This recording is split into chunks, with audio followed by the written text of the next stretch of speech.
I'm certainly not anti-China. When we were seeing the opening up of Hong Kong, there was a lot of pressure from mainland China. Until a few years ago, I used to go to China regularly.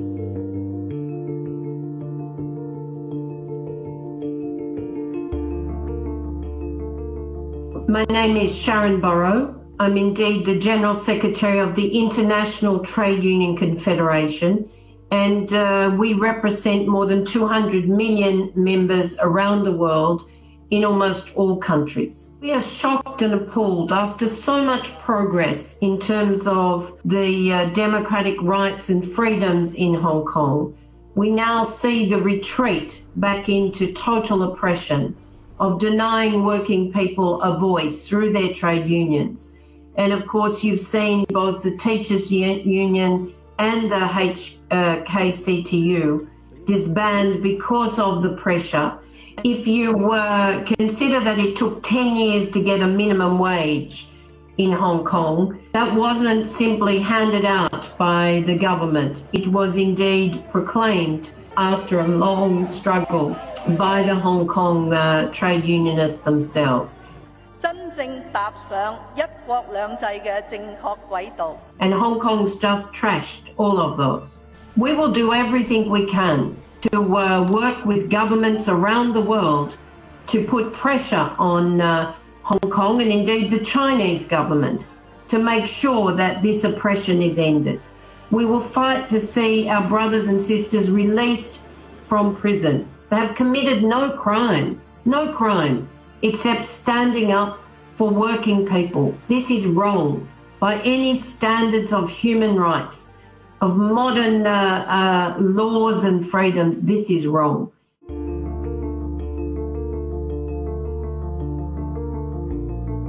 The first is, do we support democratic movements? Yes, everywhere in the world. And the people of Hong Kong, particularly the young people, were simply asking for greater freedoms to nominate their leaders and to vote for them.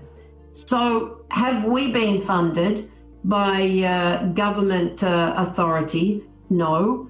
Do we indeed work with institutions in many governments, or supported by many governments or civil society, to fight for climate finance, for freedom of association, for standards of work that give decent wages and indeed safety guarantees? Yes, of course. The national press say that we are a political organisation. Well, if you look at the UN Charter of Human Rights, people have political rights. If you actually look at our history, and particularly my history, I'm certainly not anti-China. Until a few years ago, I used to go to China regularly. But the closing of China and the increasing oppression and the refusal to address things like forced labour with the Uyghur people, and now the oppression in Hong Kong dictated by China, this makes it impossible for us to work, sadly, with a country that doesn't seem interested in anything but expansion of financial interests in the world. Well, I think you know that capital is already fleeing from Hong Kong.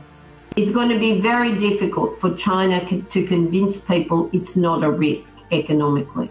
And you can't indeed be a UN member or an ILO member, as China is, and not accept that people's rights matter, that our world can't be just driven by dictators and authoritarianism. And sadly, that is the barrier.